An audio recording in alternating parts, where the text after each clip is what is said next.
Hello student, welcome to my YouTube channel English Learner Assam. আজি এই video খুবই important তোমালোকৰ কাৰণে আৰু ইয়াত তোমালোকে দেখিছা Assam state school education board আৰু ডিভিজন 1 সেৱা ফালৰ পৰা এটা ইম্পৰ্টেন্ট নোটিফিকেশন ৰিলিজ কৰা হৈছে আৰু এই ডেটটো তোমালোকে দেখা পাইছে 19 ডিসেম্বৰ 2024 আৰু এই নোটিফিকেশন কি আছে আহা তোমালোকৰ লগত আজি এই ভিডিওত ডিসকাস কৰিম प्रथम याद लिखा আছে it is for the information of all school affiliated under ASSEV division 1 that the mark entry portal for internal assessment will be open on 23rd December 2024 মানে তোমালোকৰ জিজি সাবজেক্টৰ ইন্টাৰনেল অ্যাসেসমেন্ট মাৰ্ক আছে তাৰ কাৰণে এন্ট্ৰি কৰিবলৈ পৰ্টেলখন 23 ডিসেম্বৰ পৰা ওপেন কৰি দিয়া হ'ব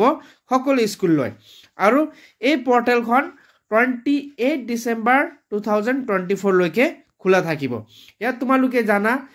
তোমালোকৰ কেটা সাবজেক্টত ইন্টাৰনেল অ্যাসেসমেন্ট মাৰ্ক আছে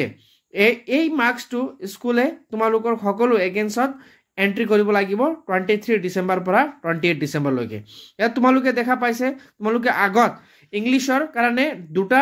অলৰেডি সেন্ট্ৰাল টেস্ট এপিয়াৰ কৰিছা তাৰ ভিত্তিতে তোমালোকৰ ইংলিশৰ ইন্টাৰনেল অ্যাসেসমেন্ট মাৰ্কটো এন্ট্ৰি তাত থাকিব আৰু যদি কাৰবা কোনোবা কাৰণত হোৱা নাই তেতিয়াও কিন্তু এতিয়া স্যাৰ বাইদেউ সকলে তোমালোকৰ মাৰ্কসখন এন্ট্ৰি কৰিব পাৰিব তাৰ পাছত ইয়াৰ ঠিক তেনেকা 4 নম্বৰ পইণ্ট তোমালোকে দেখিছে other subjects general math general science social science advance math geography এই সকলো সাবজেক্টৰ ইন্টাৰনেল অ্যাসেসমেন্ট মাৰ্কসখন এতিয়া এন্ট্ৰি কৰিব লাগিব যোনটো তোমালোকৰ এতিয়া অলৰেডি অ্যাসেসমেন্ট হৈ গল তাৰ ভিত্তিতে সকলো স্যাৰ বাইদেউ সকলক স্কুলক ইনস্ট্ৰাকশন কৰা হৈছে যে এতিয়া মাৰ্কসটো এন্ট্ৰি কৰিব লাগিব আৰু কিন্তু ইয়াত এটা গুৰুত্বপূৰ্ণ পইণ্ট লিখা আছে 5 নম্বৰত তোমালোকে দেখিছা